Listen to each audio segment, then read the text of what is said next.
Od kdy tady strojíte tu slečnu? Jak dlouho vám to trvá? Tak zhruba 20 minut. 20 minut? 20 minut. Od začátku až do konce a už je oblečená? Ano, ano, protože to máme vyzkoušený, ten kroj už je ušitý na toho konkrétního člověka, takže to celkem odsýpá. Pokud je to všechno vyzkoušený, tak to trvá tak 20 minut, pokud ne, tak to může trvat i hodinu. A koho strojíte? Tak tohle je Adelka Oldřichová, letos teda není stárka, jenom chasa. Stárky budou strojit potom, ty mají jinak upravenou hlavu, tím se vyznačují blíšní. Jsou to 4 děvčata a jak chlapci, tak děvčata mají jinak upravené hlavy. Kluci mají rozmaríny v kloboukách a děvčata mají upravené hlavy do motáčů, do věnce. Ty budu strojit za chvíli.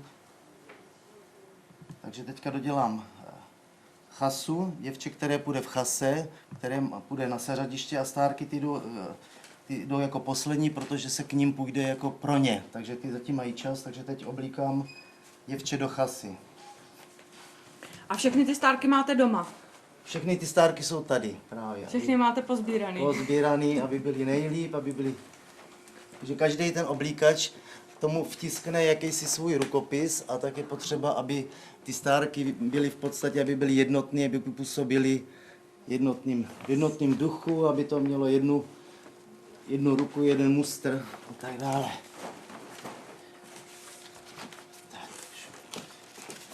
Tak, teď jsme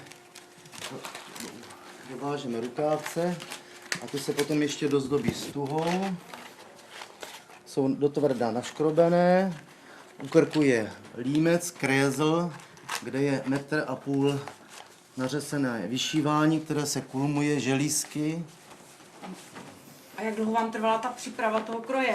Jenom ty rukávce 2,5 hodiny. A děvče má děvče má vyšívaný sukně, takže každá ta spodnička má 4 metry, mívá 4, 5, záleží, jak je děvče veliký. A každá ta úprava trvá taky tak 2 hodiny. Musí se to zamokrat, vysušit a potom naskládat do těch faldů, které musí mít určitý počet, to znamená 11 až 13 a vždycky stejně. Takže kdybyste to sečetl, tak kolik trvá jeden kroj, tak jako připravit? Když budeme mluvit jenom o vyžehlení, jako samotném, tak těch 10-15 hodin. A kolik krojů jste letos připravoval? No do Líšně asi 10, ale jinak já žehlívám i tady do okolí, takže já za jeden týden jsem měl asi 40 spodníček jsme žehlili. Teď jsme vlastně uvázali zástěru, firtoch vpředu. Kombinace barev by měly ladit a působit jako určitým barevným celkem, takže vždycky kombinujeme 2 až 3 barvy, raději 2. A jsou nějaké typické barvy pro lišice? Ne, v podstatě je to jenom o pestrosti a vkusu každé té dotyčné dívky, co vlastně chtěla, vlastně jaké barvy, jakým barvám hoví, které barvy jsou pro ně priorita a podle toho si doladila zbytek. No, takže je to v podstatě u nás, tímto máme jednoduchý, že ten náš kroj není až tolik uniformní, jo, že není jedna barva a prostě nic jiného. Takže tady se uplatní i vkus a jakási vlastní tvořivost té dotyčné nositelky. Tak, do pasu se váže velká stuha, velká mašle. Tak, pod krk se uváže další mašlička, která vlastně uhladí ten krézl, v podstatě ho zakončí.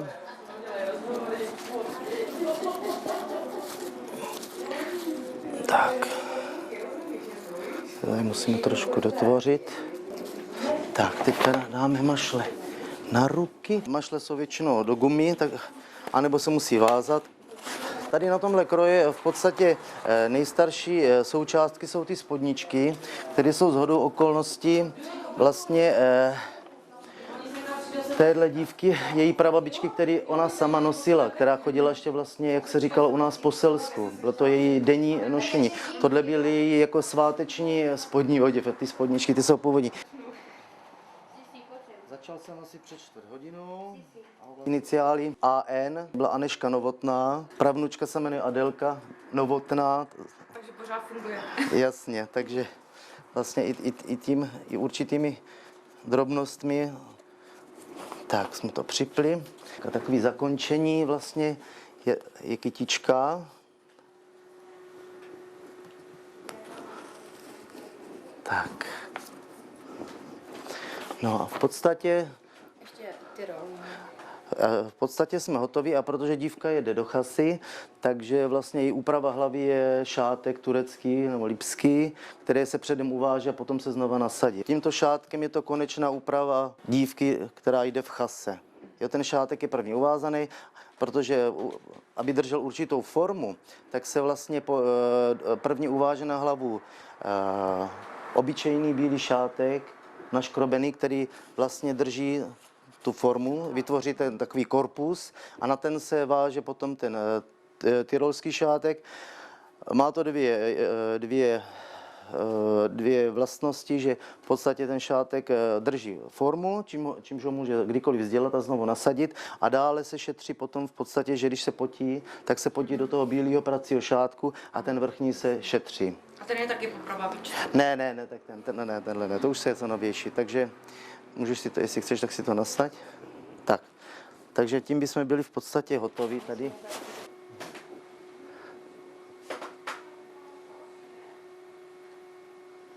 A když tak, tady máš pak sponky, no, podáš Adelce sponečky. Tak, tady vám vlastně ukazuji, jak původně naši předci právě tady ty objemné spodničky, jakým způsobem to uskladňovali a uchovávali. V každém domě byla takzvaná parádní seknice, které měly tady tu postel, měly tady vystlaný polštáře a duchny, které se v podstatě nepoužívaly a byly jenom jako estetická záležitost. Nějakým způsobem to patřilo k dobrému tónu. A vlastně přes pelesce dala deska a do prostoru mezi postelí a tou deskou se vkládaly ty spodnice. Byl to prostor, který se využil k těmto účelům. Tam už máte ty naškrobený přichystané. Tak právě teď momentálně je prázdný, protože spodničky jsou na děvčatech. No, jinak vždycky součástí toho byl kostn, kde byly svatý obrázky, sošky z různých poutí, kostn. Pryč.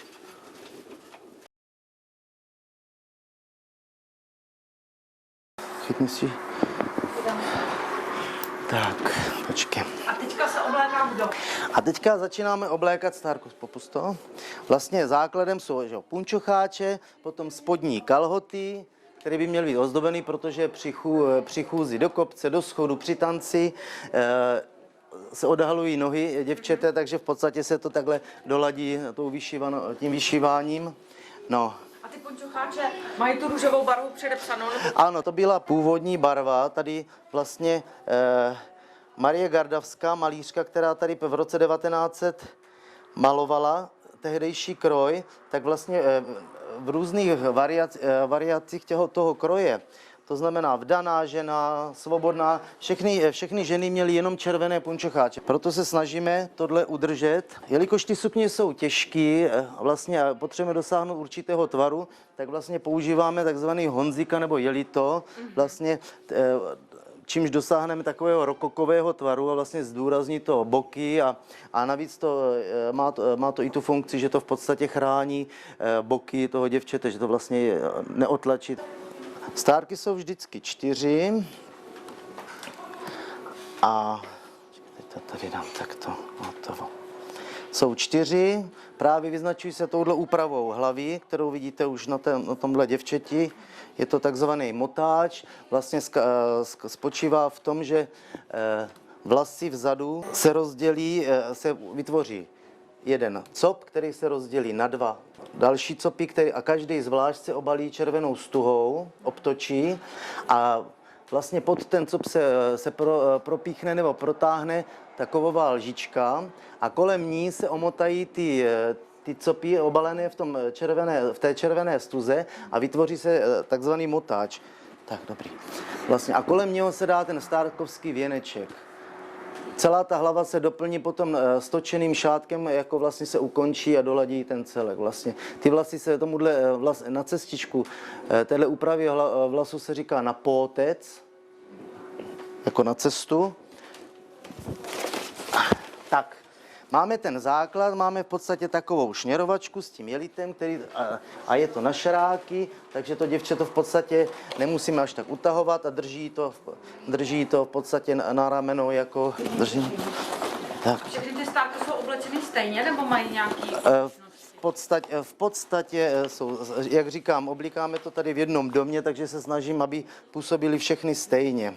Jestli se třeba nějak rozlišuje, která je první, druhá, třetí, čtvrtá, nebo Ne. V podstatě tady v hierarchii tam je, určitě jsou 4 stárky, každá má svůj jakýsi stupeň pomyslný, ale nespočívá to v oblečení. Lžička.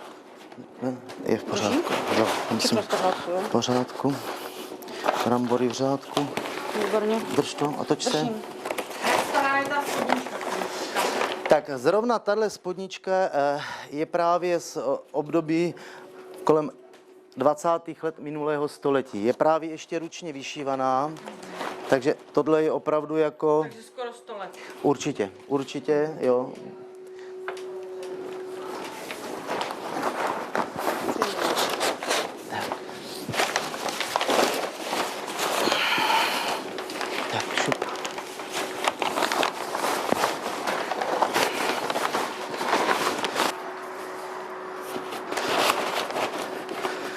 Kroj je v podstatě velmi nepohodlný, ale...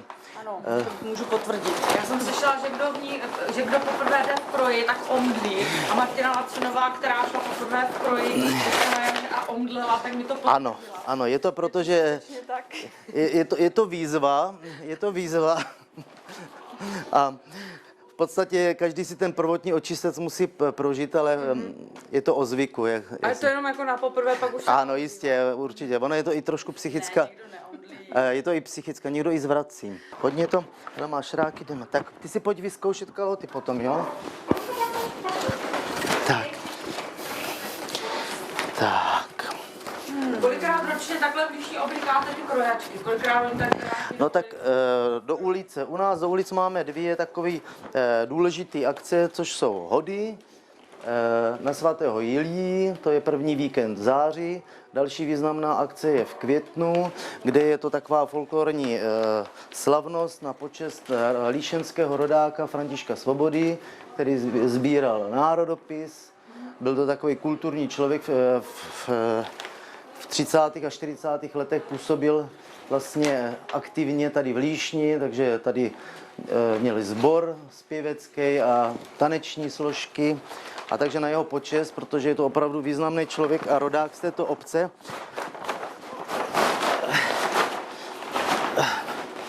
takže to jsou takové významné akce, potom církevní, což bývá pouť na Kostelíček, první červencové víkendy, vždycky 4, tak v tu první neděli červencovou se chodí na Kostelíček a pak samozřejmě tady v Líšni máme především národopisný soubor a průměrně máme těch 8-10 akcí za rok, takže k těmto příležitostem, které se odehrávají samozřejmě i mimo Líšeň jako takovou.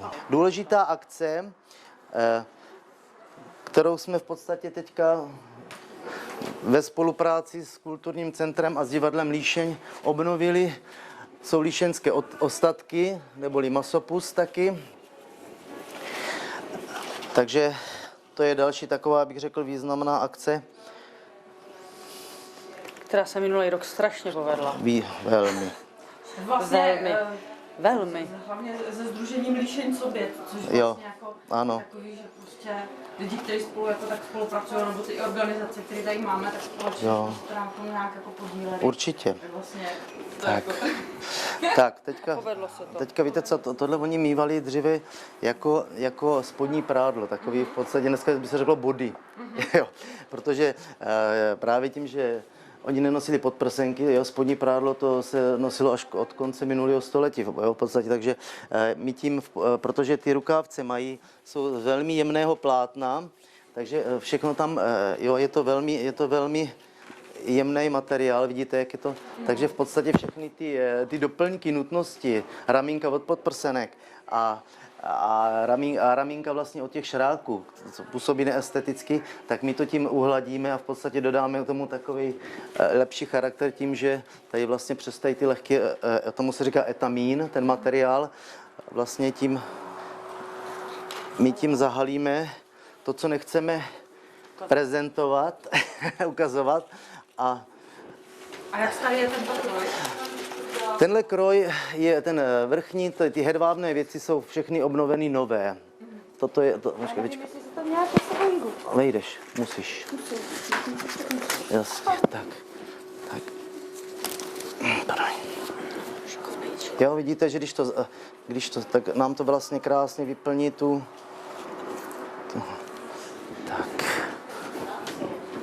Tak, podíval se nahoru. Jo, A kdo to šil tady tento kroj? Máme několik dobrovolníků našich známých. Tenhle kroj šila Marcela Opělová, členka souboru, která téměř z 90% vlastně se stará o výrobu těch krojů a říkám, snažíme se dodržovat, aby ty věci měly původní charakter, i když z nových materiálů.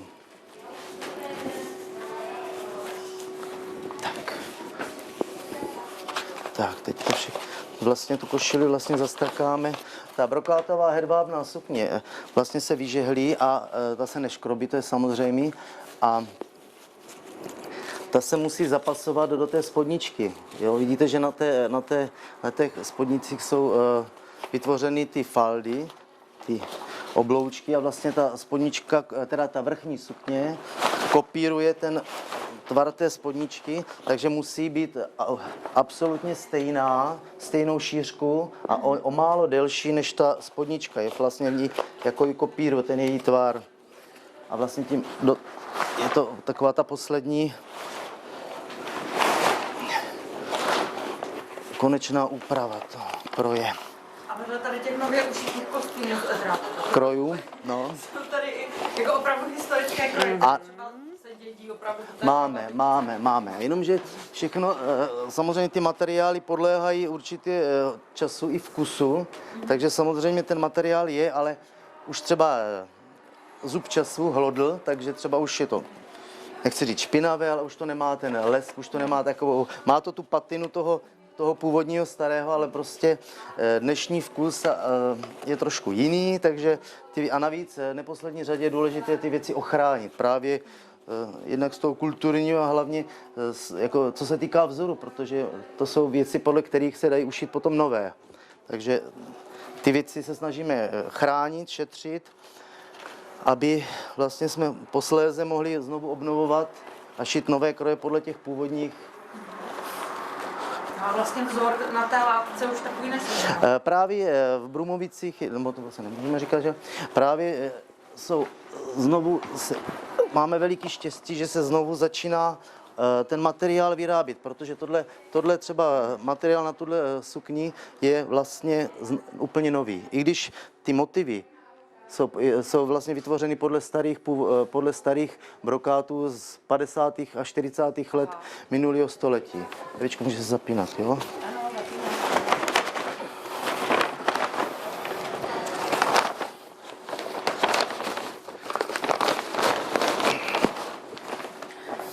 Takže ten kroj před 100 lety vypadal přesně tak.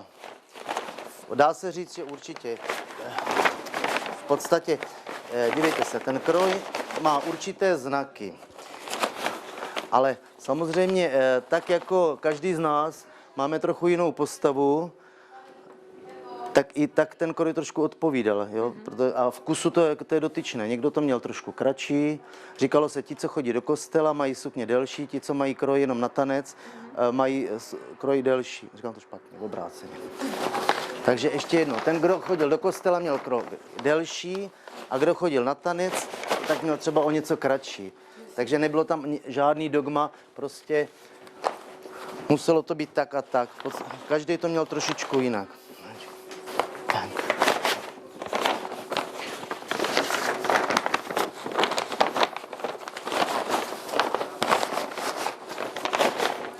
Tak, ukáž to, že se proti zrcadlu.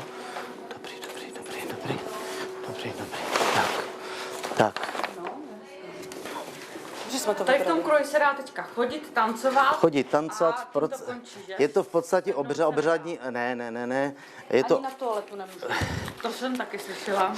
je to v podstatě obřadní záležitost, to znamená potom na večer, to můžete tam zabrat, tam potom na té komodě jsou takzvané mušelínky, to jsou večerní sukně, které jsou prací a ty vlastně, je to z toho důvodu, že ten materiál je lehký a velmi důležitá věc, že je to prací, protože tenhle brokát se v podstatě bez následku nedá vyprat. On se vypere, ale už bohužel ztrácí takovou apreturu, lesk a charakter, ten, který má momentálně, protože pokud to vyperete, se to většinou srazí, říkám, a ztrácí ten původní charakter. Tak a já už musím teďka pracovat.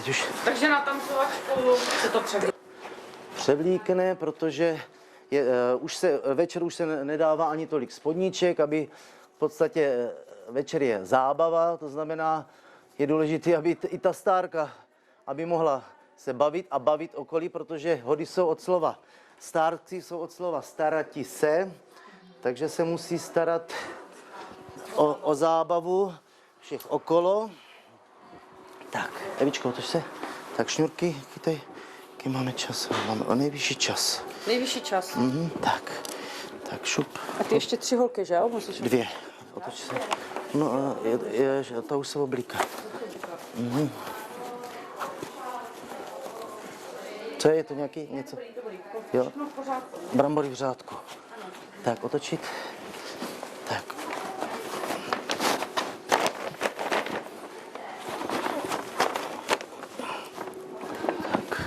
Tak? Dobrý. Tak, dobrý, teďka vážím do pasu. Tak. A je nějaká zimní a letní varianta toho kroje? Určitě, v zimě byly kožíšky, kacabajky z teplých materiálů, vlněné sukně, vlastně v létě se nosí střevíce s páskem, původně se jim říkalo damičke, a v zimě bývaly kotníčkový sumetový boty s lesklou špicou a patou, vlňáky, teplý tibetový šátky. A tady ta zimní varianta toho kroje se taky dochovala. Taky dochovala, máme teda jenom ojedinělé kousky a vlastně díky obnovené, teda doufám, že obnovené tradici ostatků, bychom teda byli rádi, protože si myslím, že to byla vydařená akce a myslím si, že jako lidem se to líbilo, tak bychom právě chtěli obnovit i tady ty zimní varianty těch krojů a využít pro tuto příležitost. Takže budete vyloženě šít